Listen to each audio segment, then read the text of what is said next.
नमस्कार किसान भाइयों, स्वागत है आपका आपके अपने पसंदीदा कार्यक्रम कृषि दर्शन में। जैसे कि आप जानते हैं कि हम हमेशा कुछ नए विषयों पर आपसे बात करते हैं।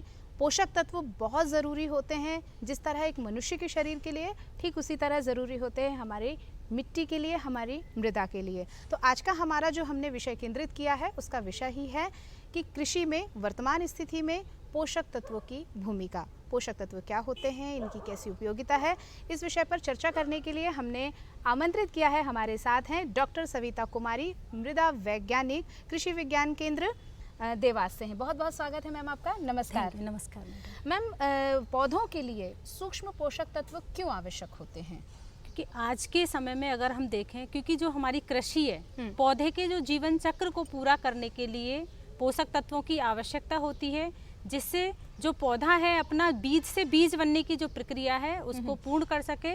और इसमें जो सबसे महत्वपूर्ण है 17 पोषक तत्वों की हमारी जो फसल है उसको आवश्यकता होती है, जिनमें मुख्य रूप से कार्बन, हाइड्रोजन, ऑक्सीजन हमारी जो फसल है हवा पानी से ग्रहण कर लेती है जी। उसके अलावा जो मुख्य प्राथमिक पोषक तत्व हैं जैसे नाइट्रोजन, फास्फोरस और पोटास, ये जो हमें उर्वरकों के माध्यम से हमें खेती में देने की आवश्यकता होती है। उसके बाद हमारे द्वितीय पोषक तत्व हैं कैल्शियम, मैग्नीशियम और सल्फर, जो कि हमारी खेती में उतना ही महत्व रखते हैं। उसके साथ साथ 8 सूक्ष्म पोषक तत्व हैं। इनको सूक्ष्म पोषक तत्व इसलिए कहा गया है क्योंकि इनकी कम मात्रा हमारी जो मिट्टी से हमारी फसल लेती है, लेकिन ये जो कम मात्रा है ये अति आवश्यक है। अगर हम जो हमारी खेती है, हमारी जो मिट्टी के अंदर सूक्ष्म पोषक तत्वों की कमी होगी तो हमारे जो फसल है, जो पौधे हैं, उनके जो जीवन चक्र में बहुत सारी परेशानियां उत्पन्न हो जाएंगी। इसलिए जो सूक्ष्म पोषक तत्व हैं ये बहुत ही महत्वपूर्ण रोल प्ले करते हैं हमारी कृषि में। और इनका आज के समय में बहुत ही जो इन पे ध्यान देने की आवश्यकता है, क्योंकि जी बिल्कुल, आपने कहा इस पे ध्यान देने की आवश्यकता। तो वर्तमान परिदृश्य में अगर हम बात करें तो सूक्ष्म पोषक तत्व क्यों आवश्यक है, क्या स्थिति है? वर्तमान स्थिति में क्या है कि ज्यादातर हम देखने में आता है कि जो मुख्य पोषक तत्व हैं जैसे नाइट्रोजन और फास्फोरस, इसका बहुत ज्यादा हम कृषि में इस्तेमाल करते हैं। लेकिन जो सूक्ष्म पोषक तत्व हैं इनको कहीं ना कहीं हम अनदेखा करते जा रहे हैं। और निरंतर, क्योंकि हम सघन खेती ले रहे हैं और मोनोक्रॉपिंग, जो हम एक ही प्रकार की फसल उगाते जा रहे हैं, तो धीरे धीरे ये स्थिति पैदा होती जा रही है कि जो हमारी मिट्टी है उनमें सूक्ष्म पोषक तत्वों की कमी देखी गई है। और अनुसंधान के माध्यम से अभी पता चला है कि अगर हम अपने मध्य प्रदेश की ही बात करें या भारतवर्ष की बात करें तो जिंक एक सूक्ष्म पोषक तत्व है जिसकी 42% नमूनों में कमी देखी गई है। इसी प्रकार बोरान है, बोरान की 30% जो नमूने परीक्षण किए गए उनमें 30% नमूनों में बोरान की कमी देखी गई। साथ साथ जैसे आयरन है, आयरन के 15% नमूनों में इसकी कमी देखी गई। तो इन सब चीज़ों को देख के सामने ये समस्या उत्पन्न होती है कि कहीं ना कहीं ये जो भविष्य है उसमें ये समस्या बहुत ज़्यादा मुश्किल पैदा कर सकती है। तो हमें सूक्ष्म पोषक तत्वों पर ध्यान देने की बहुत ही आवश्यकता है। बिल्कुल, आपने एक बहुत अच्छी जानकारी हमारे किसान भाइयों को दी कि प्राथमिक तो हैं ही पोषक तत्व, लेकिन सूक्ष्म पोषक तत्वों की भी उतनी ही आवश्यकता है। कौन कौन से सूक्ष्म पोषक तत्व होते हैं, इनको किस तरीके से हमारे किसान भाई उपयोग कर सकते हैं?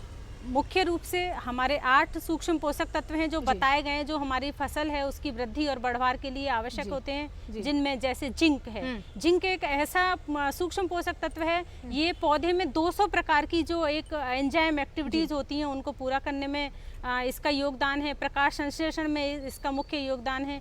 उसी प्रकार से लोहा, जिसको हम आयरन के नाम से भी जानते हैं, ये भी एक बहुत महत्वपूर्ण तत्व है। और ये क्या करता है कि जो ट्रांसपोर्टेशन है, जो फूड की सप्लाई है पौधे में, उसको ये नियंत्रित करता है। उसके साथ साथ कॉपर है, कॉपर में क्या है कि ये जो प्रकाश संश्लेषण की क्रिया है उसको भी पूरा करता है, पौधे में प्रजनन की क्रिया को करता है। साथ साथ ये विटामिन ए के निर्माण में भी बहुत ही महत्वपूर्ण रोल प्ले करता है।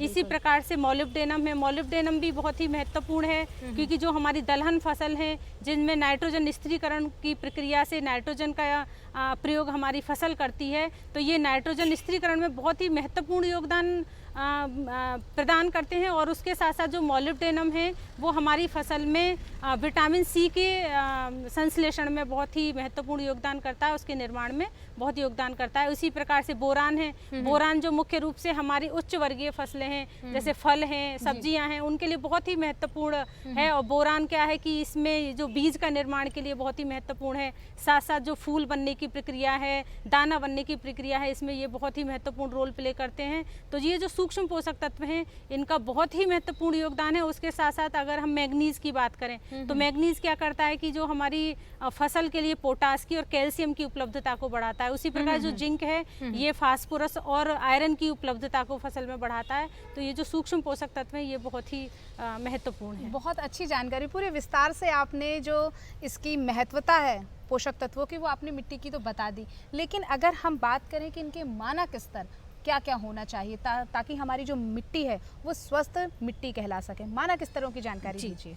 मानक स्तर के लिए जैसे हम अगर मिट्टी का परीक्षण कराते हैं तो इसमें अगर हम मिट्टी को देखना है कि हमारी मिट्टी लवणीय तो नहीं हो रही है, क्षारीय तो नहीं हो रही है, तो उसकी जानकारी के लिए इसमें पीएच किया जाता है। और पीएच में जो इसका जो मानक स्तर है, जो पीएच 6.5 से 8.2 या 8 तक होगा तो हमारी मिट्टी सामान्य होगी। यदि 8.2 से ऊपर अगर जाता है तो हमारी मिट्टी है वो क्षारीय हो जाएगी, और 9 से ऊपर जाएगा, 9 से ऊपर जाएगा तो हमारी मिट्टी अधिक क्षारीय हो जाएगी। इसी प्रकार हम लवण की मात्रा को जानने के लिए इसमें विद्युत चालकता का परीक्षण करते हैं। विद्युत चालकता अगर 1 से कम है तो हमारी जो मिट्टी है वो सामान्य मानी जाती है। यदि 1 से 2 के बीच में है तो हमारी जो मिट्टी है उसको हम मध्यम कह सकते हैं। यदि 2 से ऊपर हमारी विद्युत चालकता आती है तो हमारी जो मिट्टी है वो अधिक लवणीय होगी, अधिक क्षारीय होगी। उसके साथ साथ जो भौतिक गुण है कार्बनिक अंश, क्योंकि कार्बनिक अंश बहुत ही महत्वपूर्ण रोल प्ले करता है, तो मिट्टी में 0.5% से अगर कार्बनिक अंश कम है तो वो निम्न की कैटेगरी में आता है, निम्न श्रेणी में आता है।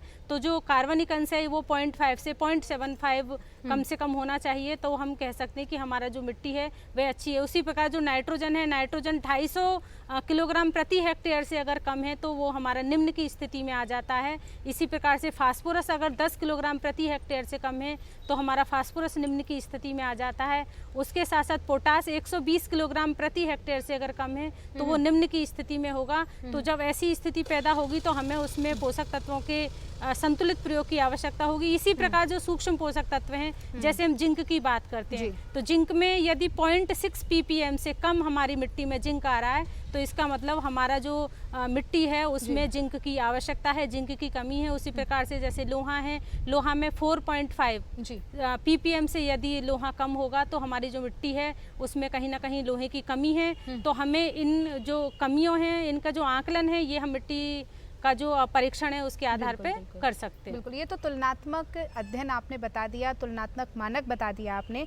लेकिन अगर हमारे किसान भाई देखते हैं कि उनकी खेत की मिट्टी में अगर कोई चीज़ कम है या ज़्यादा है तो किस तरह वो उसकी आपूर्ति करें, कम है तो किस तरह आपूर्ति की जा सकती है? जी, जैसे मैंने अभी बताया कि जो सूक्ष्म पोषक तत्व हैं हमारे किसान भाई इसका अनदेखा करते हैं, तो इसके लिए यदि हमें जैसे मैंने बताया कि मानक स्तर अगर जिंक का है 0.6% से कम, 0.6 ppm से यदि कम है तो हमें उसमें क्या करना है कि जिंक सल्फेट का प्रयोग हमारी जो मिट्टी है उसमें करना है 25 किलोग्राम प्रति हेक्टेयर के हिसाब से। यदि हमारे खेत में सल्फर की कमी देखने में आ रही है तो हम सल्फर भी 25 किलोग्राम प्रति हेक्टेयर के हिसाब से उसमें इस्तेमाल कर सकते हैं। उसके साथ साथ अगर हम सूक्ष्म पोषक तत्व जैसे मॉलिब्डेनम है उसकी कमी देखने में आ रही है तो 10 किलोग्राम प्रति हेक्टेयर के हिसाब से इसका मिट्टी में प्रयोग करें। उसके साथ साथ बोरान जो बोरेक्स के रूप में आता है 10.5% का, उसका भी 10 किलोग्राम प्रति हेक्टेयर के हिसाब से मिट्टी में हमारे किसान भाई प्रयोग कर सकते हैं। और यदि खड़ी फसल में हमारे किसान भाई सूक्ष्म पोषक तत्व प्रयोग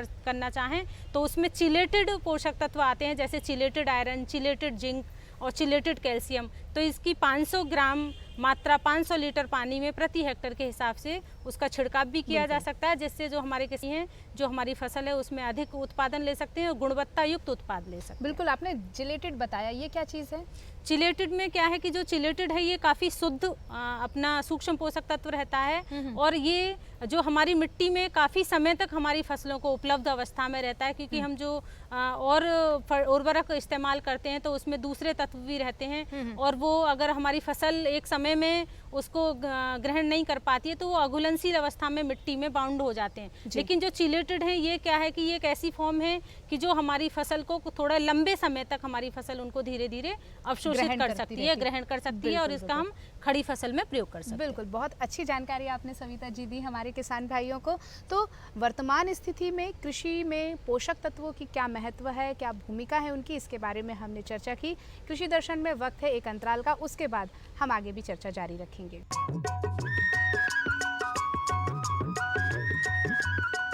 अरे सुन तो।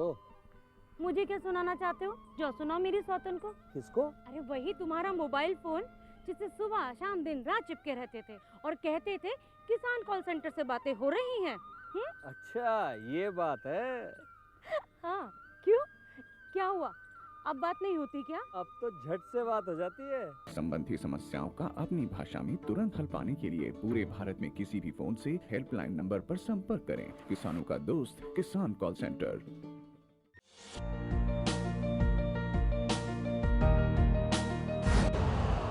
यूरिया का स्वदेशी उत्पादन 70 लाख टन बढ़ाने के लिए 6 उर्वरक संयंत्रों का उद्धार किया जा रहा है। FCIL के गोरखपुर, सिंदरी, तलचर और रामागुंडम संयंत्र, HFCL की बरौनी इकाई और BVFCL की नामरू फोर्थ। सोने पर सुहागा ये है कि देश में अब बनेगा सिर्फ नीम लेपित यूरिया, क्योंकि इससे होगा किसानों का फायदा ही फायदा। अनाज का उत्पादन 10% तक बढ़ेगा। बढ़ेगी 10 से 15% नाइट्रोजन क्षमता।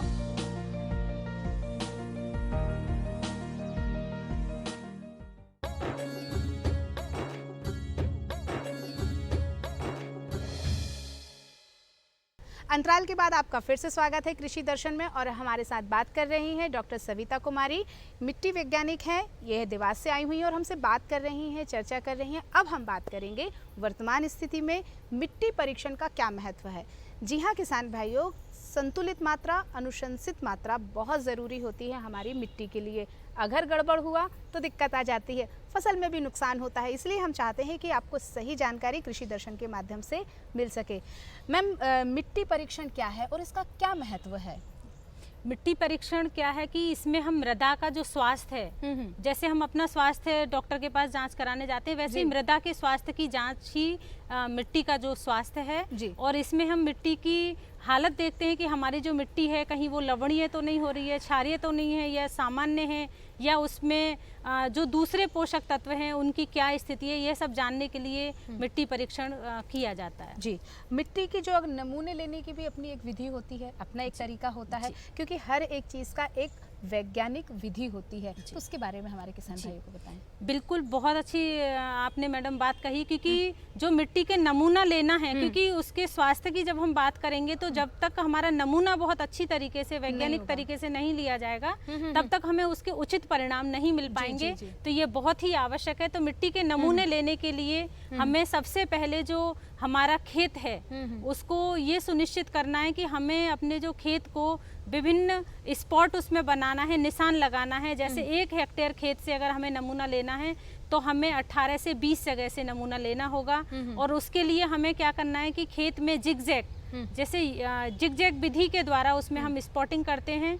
और उसके बाद जब भी हम नमूना लें तो हमें सबसे पहले ध्यान रखना है कि जो मिट्टी नमूना हम ले रहे हैं कि वो हम यंत्र कौन सा यूज कर रहे हैं। यदि हम सूक्ष्म पोषक तत्व जैसे लोहा की अगर हमें जानकारी प्राप्त करना है तो हम लोहे के औजारों का प्रयोग मिट्टी के नमूने लेने में ना करें। उसके लिए स्टील का औजार यूज करें या लकड़ी का औजार यूज करें, जिसके लिए बहुत सारे स्क्रू औजार आते हैं और बकेट औजार आते हैं, बहुत प्रकार के औजार आते हैं, या खुरपी और फावड़े की सहायता से भी आप ले सकते हैं। तो इस प्रकार से जो नमूना है उसके लिए 1 हेक्टेयर खेत से जो आपने निशान लगाए हैं, जहाँ पे स्पॉट आपने बनाया है, वहाँ की आपको 2 इंच की मिट्टी को हटाना चाहिए, क्योंकि उस पे जो फसल के अवशेष हैं यदि वो उसमें नमूने में जाएंगे तो उसमें कार्बनिक अंश की मात्रा ज़्यादा आ सकती है। तो 2 इंच की जो परत है उसको हटाएं। और उसके बाद V छेंची आकार का गड्ढा बनाएं, 6 इंची का, और जो 6 इंची का गड्ढा बनाया है उस गड्ढे को साफ कर लें। फिर उसकी चारों तरफ से जो परत है उसको हमें निकालना चाहिए, और एक गड्ढे से हमें कम से कम 500 ग्राम मिट्टी की जो परत है वो लेनी चाहिए। और इसी विधि द्वारा जो हमने 18 से 20 जगह 1 हेक्टेयर में निशान लगाया है, सभी जगह से जो मिट्टी है उसको इकट्ठा करना चाहिए और उसको बहुत अच्छे से मिक्स करना चाहिए, और उसका एक गोलाकार बना के उसके 4 भागों में विभाजित करके आमने सामने के 2 भाग निकालते जाएं। और यह विधि तब तक करें कि जो पूरी मिट्टी है उसमें आधा किलो मिट्टी शेष रह जाए। तो इस प्रकार से हमें मिट्टी का नमूना लेना चाहिए। आपने मिट्टी के नमूने लेने की तरीका तो आपने बता दिया, औजारों का इस्तेमाल करते वक्त क्या ध्यान रखना चाहिए, रखते वक्त उनका क्या ध्यान रखना चाहिए, इसके बारे में हमारे किसान भाइयों को बताएं। क्योंकि जो औजार का हम प्रयोग कर रहे हैं जो भी मिट्टी परीक्षण में, क्योंकि जंग लगा हुआ औजार हमें इस्तेमाल में नहीं करना है, क्योंकि यदि हम जंग लगे हुए औजार का प्रयोग अपनी नमूने लेने में करेंगे तो उसमें जो लोहे की मात्रा है हमारी मिट्टी में अधिक आने की संभावना है। दूसरा, उसके साथ साथ हम जो कोई भी पॉलीथीन ले रहे हैं या बैग ले रहे हैं तो हमें किसी खाद का बैग नहीं लेना है, राख आदि के संपर्क में आया हुआ बैग नहीं लेना है, किसी उर्वरक का बैग नहीं लेना है, तो उसमें उसकी मिक्सिंग की संभावना रहेगी। तो हमें इन सब चीज़ों का ध्यान रखना है। बिल्कुल, ये तो आपने सावधानियां बता दी। अगर हमारे किसान भाई ये चाहते हैं कि उन्हें अच्छी मिट्टी परीक्षण से उनको जानकारी मिले, सही जानकारी मिले, तो सावधानियां किन किन बातों का रखें? जैसे मौसम की बात कर सकते हैं, हम समय की बात कर सकते हैं, फसल चक्र, फसल अभी कटी है, कब कटी है, उसके बारे में बताएं। ये हाँ बिल्कुल, क्योंकि जो नमूना लेने का सबसे मेन कि सही समय क्या है, समय क्योंकि नमूने लेने का जो सही समय है, यदि आप रबी की फसल के बाद नमूना ले रहे हैं तो उसके लिए आपको सितंबर के रबी की फसल कटने के बाद जो नमूना आप ले रहे हैं तो उसके लिए आपको जो नमूना लेना है फसल मार्च के एंड से अप्रैल और मई में आप नमूना ले सकते हैं, वो बहुत सही समय है। और यदि आप खरीफ की फसल कटने के बाद नमूना ले रहे हैं तो सितंबर के अंतिम सप्ताह से अक्टूबर के प्रथम सप्ताह में नमूना ले सकते हैं। और जो नमूना आप ले रहे हैं उसके लिए आपको कुछ सावधानियां मैं बताना चाहूंगी जो जरूरी हैं कि एक तो जो आपने नमूना लिया है उस खेत में मेड़ का नमूना कभी ना लें। मेड़ से आपको कम से कम 2 से 3 मीटर की दूरी पे ही नमूना लें। खेत में किसी जगह पे जैसे हम लोग देशी खाद हमारे किसान भाई डालते हैं लाके या उर्वरक किसी कॉर्नर पे इकट्ठा करते हैं तो उस जगह का नमूना ना लें। उसके साथ साथ वहाँ पे जो नालियाँ हैं खेत के किनारे वहाँ से नमूना ना लें। साथ ही खेत में कोई पेड़ लगा हुआ है तो उसकी जो छाँव है या वहाँ पे जो उसके पत्ते हैं ऑर्गेनिक मैटर ज़्यादा आने की संभावना है तो वहाँ के नमूने ना लें। इन चीज़ों का, इन सावधानियों का हमारे जो किसान भाई हैं ध्यान रखें और उस प्रकार से नमूने लें। बिल्कुल, बहुत अच्छी जानकारी, बहुत विस्तार से आपने बता दिया कि मिट्टी परीक्षण के साथ साथ मृदा का महत्व क्या है। अगर अच्छी तरह से मृदा स्वास्थ्य कार्ड बनाया जाए तो संतुलित उत्पादन भी लिया जा सकता है और पैसों का और श्रम का भी बचत किया जा सकता है। तो आज आप हमारे साथ आए और आपने इतनी अच्छी जानकारी हमारे किसान भाइयों को दी, इसका लाभ हमारे किसान भाई ज़रूर लेंगे। तो किसान भाइयों, आप इसकी जानकारी का लाभ ज़रूर लीजिएगा। और अब वक्त है खबरें खेती देखने का, तो आइए देखते हैं खबरें खेती का।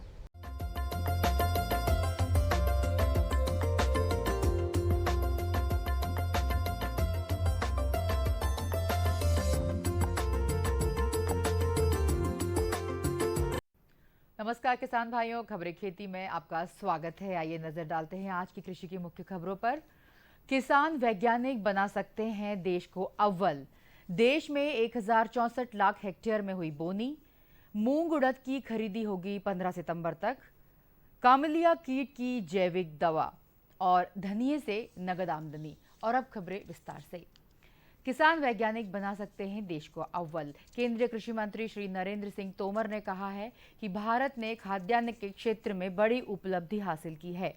कृषि व संबद्ध उत्पादों में हमारा स्थान देश दुनिया में नंबर 1 या 2 पर है। हमारे किसानों व वैज्ञानिकों की इतनी ताकत है कि हम दुनिया में प्रतिस्पर्धा करें तो लगभग सभी जिन्सों में नंबर 1 हो सकते हैं। उन्होंने यह बात किसानों के लिए राष्ट्रीय खाद्य एवं पोषण अभियान का शुभारंभ करते हुए कही। इसका आयोजन भारतीय कृषि अनुसंधान परिषद ने किया था। श्री तोमर ने कहा कि वर्षा आधारित व अन्य क्षेत्रों में कब कौन सी खेती हो, वह किन बीजों को इजाद किया जाए, इस पर ICAR सफलतापूर्वक काम कर रही है। यह भी प्रयत्न किया जा रहा है कि कृषि व किसान नई तकनीक से जुड़ें। हमारे उत्पाद गुणवत्तापूर्ण हों, वैश्विक मानकों पर खरे उतरें, किसान महंगी फसलों की ओर आकर्षित हों, कम रकबे कम सिंचाई में पर्यावरण के मित्र रहते हुए पढ़े लिखे युवा कृषि की ओर आकर्षित हों, यह सरकार के साथ किसानों की भी जिम्मेदारी है। देश में 1064 लाख हेक्टेयर में हुई बोनी। देश में मानसूनी वर्षा के उतार चढ़ाव के बीच खरीफ की बुआई अब तक 1064 लाख हेक्टेयर में हुई है, जबकि गत वर्ष इस अवधि में 1083 लाख हेक्टेयर में बोनी हो गई थी। खरीफ में दलहनी फसलों का रकबा बढ़ा है। देश में खरीफ बुआई सामान्य रकबे तक पहुंच गई है। इसके आगे बढ़ने की संभावना है। कृषि मंत्रालय द्वारा जारी आंकड़ों के मुताबिक अब तक देश में धान की बुआई लगभग 388,56,000 हेक्टेयर क्षेत्र में हो गई है। वहीं दलहन की बुआई गत वर्ष की तुलना में लगभग 2 लाख हेक्टेयर बढ़कर 135,83,000 हेक्टेयर में हो गई है। इसमें अरहर की बुआई 48.94 लाख हेक्टेयर में हुई है, जो गत वर्ष अब तक 46.98 लाख हेक्टेयर में हुई थी। मोटे अनाज की बुआई लगभग 170,98,000 हेक्टेयर में हुई है। वहीं तिलहन के लिए लगभग 189,94,000 हेक्टेयर में कवरेज हुआ है। मूंग उड़द की खरीदी होगी 15 सितंबर तक। मध्य प्रदेश के कृषि मंत्री श्री कमल पटेल ने बताया कि समर्थन मूल्य पर ग्रीष्मकालीन मूंग और उड़द की खरीदी को मंत्री परिषद ने हरी झंडी दे दी है। उन्होंने मुख्यमंत्री का आभार व्यक्त किया है। उन्होंने बताया कि ग्रीष्मकालीन वर्ष 2020-21 एवं विपणन वर्ष 2021-22 के लिए पंजीकृत कृषकों से फसल खरीदी के लिए मध्य प्रदेश राज्य सहकारी विपणन संघ को अधिकृत किया गया है। कामलिया कीट की जैविक दवा, कपास जैसी नई फसलों के में कामलिया कीट काफी नुकसान पहुंचाता है। इसके नियंत्रण के लिए रासायनिक दवाओं का उपयोग काफी खर्चे वाला होता है। ऐसे में किसान भाई स्वयं जैविक दवा बनाकर उसका उपयोग करने से कामलिया कीट नियंत्रित किया जा सकता है। जैविक दवा बनाने के लिए 1 किलो तंबाकू 5 लीटर पानी में 3 दिन तक गलाकर रख दें। चौथे दिन इसे मसलकर निचोड़ लें। इसके बाद 100 ग्राम काले धतूरे के रस में 250 ग्राम हरी मिर्ची पीसकर मिला दें। इस घोल में 500 ग्राम नीम का तेल तथा 25 ग्राम साबुन मिला दें। 15 लीटर पानी में 500 ग्राम तैयार घोल मिलाकर सुबह के समय छिड़काव करें। यह दवा लगभग सभी फसलों में लगने वाले कामलिया कीट की अचूक दवा है। इसका उपयोग छिड़काव के 15 दिन बाद भी किया जा सकता है। कामलिया कीट के नियंत्रण के लिए यह जैविक दवा बनाने में बहुत कम लागत लगती है। इसलिए कृषि उत्पादन लागत कम करने तथा गुणवत्ता युक्त उपज बढ़ाने में जैविक दवाओं का उपयोग काफी कारगर होता है। धनिया से नगद आमदनी। धनिया एक नगदी फसल है। सब्जियों में इसका उपयोग जायका बढ़ाने के लिए होता है। इसका मूल्य 10 रुपए किलो से लेकर 100 रुपए किलो तक जाता है। पानी से इसकी हानि होती है, इस कारण बरसात में बहुत महंगा हो जाता है। धनिया लगाने के लिए भारी दोमट भूमि जिसका जल निकास अच्छा हो उपयुक्त होती है। खेत की तैयारी अच्छी तरह से होनी चाहिए। इसमें 5 से 10 टन गोबर की खाद अवश्य डालें। किस्मों में Gwalior number 5365 Moroccan B2, CS 193 CO1 तथा MD2 लगाएं। बीज की मात्रा 15 से 20 किलो प्रति हेक्टेयर रखें। बोनी का उचित समय अक्टूबर माह है। पहले बीज को रगड़कर 2 दलों में विभाजित कर लें। कतारों में 25 से 30 सेंटीमीटर दूरी पर बोएं। पौधे से पौध की दूरी 5 सेंटीमीटर रखें। बीज का उपचार थायरम 2 ग्राम प्रति किलो बीज के हिसाब से करें। बीज को 10 से 20 घंटे पानी में भिगोकर निकालकर सुखाकर बोने से अच्छा अंकुरण होता है। बुआई के समय 160 kilo single super phosphate, 33 kilo muriate of potash प्रति हेक्टेयर की दर से डालें। 20 से 25 दिन बाद 85 किलो यूरिया से टॉप ड्रेसिंग करें। तो किसान भाइयों, आज खबरें खेती में बस इतना ही। मुझे दीजिए आज्ञा। नमस्कार।